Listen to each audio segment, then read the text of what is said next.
Hoy que se celebra el Día del Niño aquí en México, aquí en nuestro país, en nuestra mesa de diálogo, vamos a platicar acerca de las propuestas que tendrían las fuerzas políticas para el tema precisamente de la infancia. Y le damos la bienvenida a Verónica Juárez Piña, vocera de la campaña Xóchitl Gálvez de los derechos de la infancia y adolescencia y también candidata a senadora por la Alianza Fuerza y Corazón por México. Verónica, muchas gracias, bienvenida. Muchas gracias por esta oportunidad, el poder conversar con ustedes y con todo el auditorio, el compartir en este tema que es tan importante e indispensable hacer lo que tiene que ver con los derechos de niñas, niños y adolescentes. Al contrario, gracias, bienvenida. Y también recibimos a Carla Mote, quien es embajadora de Diálogos por la Transformación. Carla, muchas gracias, bienvenida, gracias por acompañarnos. No, al contrario, muchas gracias por la invitación. A ver, y lo escuchábamos en la nota, de pronto un Día del Niño en el cual lamentablemente no todo es felicidad y hay una deuda muy pendiente. Hay que dice que como los niños no votan, las infancias no votan, de pronto no son tomados en cuenta por las plataformas de los candidatos y por los partidos políticos.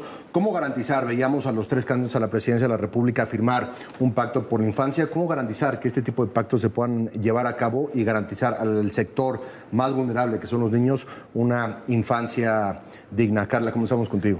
Muy bien, pues yo estoy feliz de poder hablar de este tema, sobre todo con el proyecto de la doctora Claudia Sheinbaum, que es el único proyecto transeccional a futuro que ha mostrado viabilidad en todo sentido y que incluye prioritariamente a las niñas, a los niños y a los adolescentes. Ella pues plantea un futuro con bienestar para niñas y niños y yo nada más diría pues que a partir de la experiencia en la Ciudad de México, como la única entidad federativa donde se disminuyó considerablemente la violencia, esta demanda que se mostró en la cápsula pues está dentro de este bienestar que se construirá para niñas y niños, pero también programas específicos. En particular yo hablaría de las becas universales que ella implementó en la Ciudad de México, que se consideran por primera vez, como lo dijo en el debate, no una prebenda, sino un derecho. Y eso pues lo comentó para todos los programas sociales, pero en particular una de las grandes aportaciones de la doctora para el futuro de estas niñas y niños está en que su plataforma tiene a la educación al centro. Ella como científica, como una mujer que pues sabe el poder de la educación, ha hablado una y otra vez de la necesidad de garantizar la educación desde la primera infancia. Por eso ha pues hecho mucho énfasis en que, por ejemplo, cambiemos la perspectiva de las guarderías, que es un lugar donde se deposita a los niños, ¿no? En esa concepción, a los centros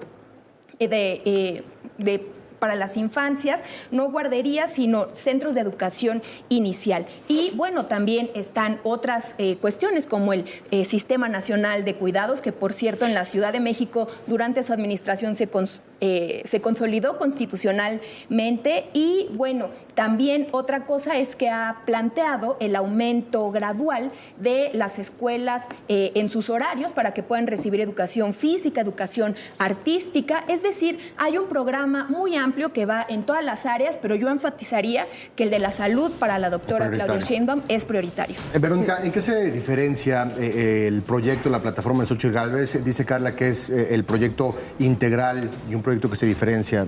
¿Lo ves así o no? No, primero en reconocer cuál es el diagnóstico que tenemos en torno a las niñas, niños y adolescentes. En el país viven tenemos más de 38 millones de niñas, niños y adolescentes, de los que tienen menos de 18 años, y reconocer que las niñas, niños y adolescentes en el país están viviendo la violencia generalizada. Tenemos miles de niñas y niños huérfanos que son víctimas del crimen organizado, que son niñas y niños que se han quedado solos después de que sus madres fueron víctimas de feminicidio, por ejemplo. Estamos viviendo en un país en donde más de 3 millones de niñas, niños y adolescentes no van a la escuela, en donde 2.3 millones de niñas, niños y adolescentes trabajan. Estamos hablando de un país en donde después de la pandemia existe un rezago increíble, grande, enorme en torno a la brecha en educación, es decir, la deserción que hubo y esas niñas y niños fueron a trabajar.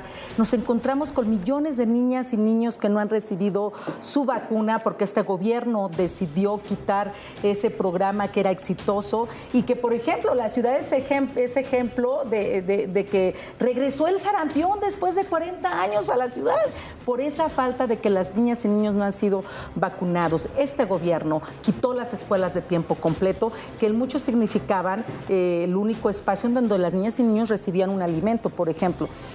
Estamos hablando que estas escuelas estaban en los lugares más pobres del país.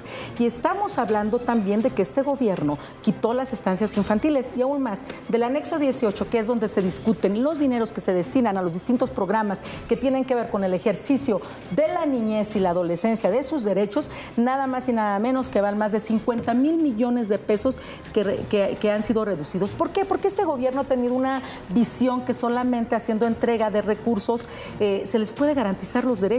Y ahí es cuando empezamos. Este gobierno no ve a las niñas, niños y adolescentes como sujetos de derechos. Y el principio del interés superior de la niñez no les ha importado. Y bueno, desde la campaña, desde el equipo de Xóchitl Gálvez, por supuesto...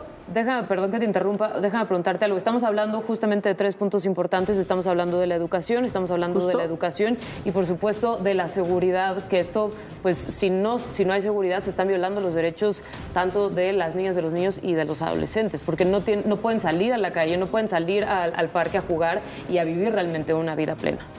Es correcto, y yo le pondría un elemento más, el que tiene que ver con la pobreza. 9.9 millones de niñas, niños y adolescentes viven en la pobreza extrema. Yo sé que ahora me van a decir que en el país se disminuyó 5 millones la pobreza, pero estamos hablando que en la pobreza extrema, bueno, y se disminuye, pero aún hay 43 millones de personas que viven en esta condición. Y que hay 9.9 niñas, niños y adolescentes que viven en la pobreza extrema. ¿Qué significa esto? Que no reciben un alimento siquiera en el día. Y eso es, primero, pues hay que tener el diagnóstico y a partir de eso me parece que hay que realizar acciones.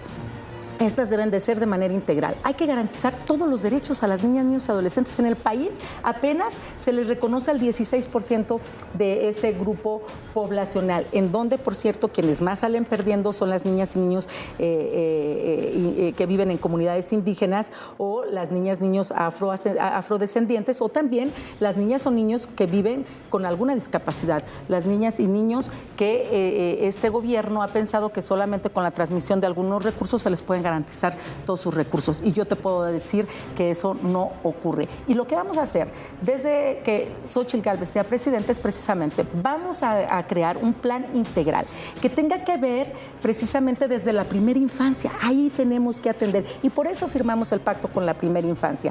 Vamos a atender a todas las madres cuando estén embarazadas.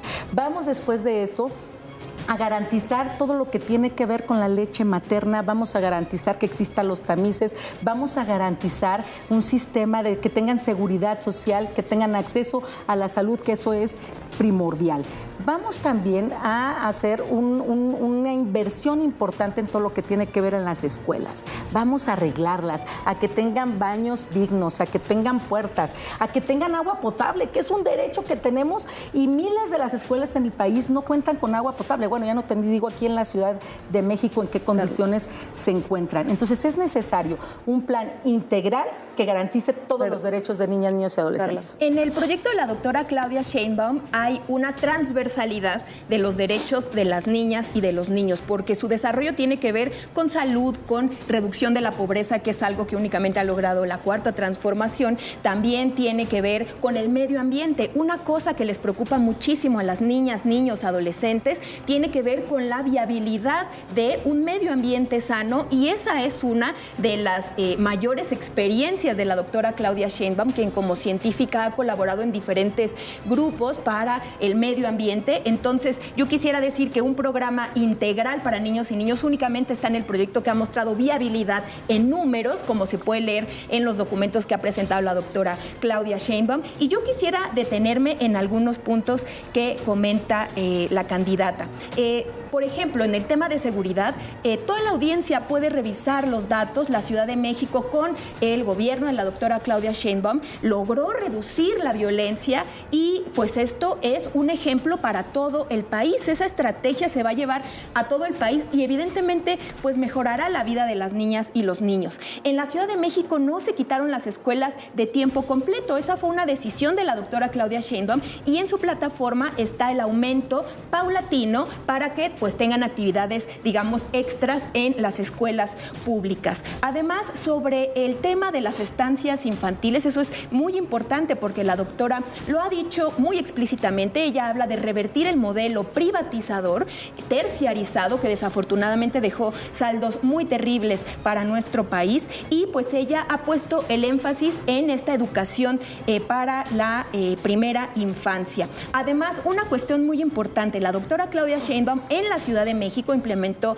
este programa de La Escuela es Nuestra, que tiene que ver con la creación de comunidad. Se trata del otorgamiento de recursos tanto a nivel federal como local para que padres de familia y la comunidad escolar en general puedan tomar la decisión de cómo se gastan los recursos en el mejoramiento de la infraestructura. Perdón, Carlos, nos queda ya un minuto para cada una de ustedes, pero sí me parece importante cerrar con esta parte también estructural de la que estamos platicando, un país violento, un país corrupto, un país con impunidad, etcétera, etcétera. ¿De qué manera le puede garantizar a la infancia este tipo de situaciones? Que me parece que ambas, con los planteamientos que hacen, a ver, el diagnóstico es, el tema es cómo a final de cuentas se puede lograr, ¿no? Un minuto para cada una para terminar. La doctora Claudia Sheinbaum lo ha expresado muy claramente. Ella tiene un programa con 100 puntos en donde se puede observar que el tema de niñas y niños está, como el de las mujeres, de forma transversal en todos los programas. Yo creo que la ciudadanía ya no quiere escuchar estos señalamientos catastrofistas que están basados en mentiras, y no es por nada que la mayoría de pues los habitantes de nuestro país están pues a favor de la continuidad del proyecto de la Cuarta Transformación. Y bueno, para terminar, yo diría, la beca universal para niñas y niños, que es uno de los programas más importantes para el próximo sexenio, en donde va a ser presidenta la doctora Claudia Sheinbaum, pues va a implicar un aseguramiento de un piso parejo para niñas y niños que puedan desarrollar todas sus capacidades desde la educación básica. Entonces, por ahí va todo el proyecto de la doctora Claudia Sheinbaum. Verónica, vamos contigo. Bueno, para empezar, todo lo que yo he expresado aquí no son datos, no son otros datos precisamente, son los datos oficiales que están en el instituto, en el INEGI, que están en sus mismos datos de las distintas secretarías de este gobierno. ¿Qué vamos a hacer? En principio vamos a reconocer a niñas, niños y adolescentes como sujetos de derechos. Vamos a hacer una inversión importante y no restar recursos que han sido destinados y que en vez de que sean progresivos, este gobierno se los ha quitado. Una inversión importante para garantizar el derecho a la salud, el derecho a la medicina, el derecho al agua. Vamos a invertir en todo lo que tiene que ver con la educación para que exista internet, que eso muchas de las veces el no tenerlo puede ser una brecha entre los que sí tienen y los que no tienen. Vamos a apostarle al cero tolerancia a cualquier tipo de violencia contra niñas, niños y adolescentes. Cualquier tipo de violencia. La violencia que muchas veces viven en casa y la violencia que se vive en su comunidad, en su escuela, y que este gobierno no ha hecho ningún énfasis para poderla batir. Vamos a garantizar que las niñas participen y que también puedan ellos disfrutar de sus derechos. Gracias, Verónica Juárez. Muchas gracias. Carla Mote, muchas gracias a ambas por habernos acompañado. Gracias. Nos vemos, Romina. Juan Pablo, gracias. Nos vemos aquí el próximo jueves. Sí, muy cortito. Sí, se va rapidísimo. Son 15 minutos.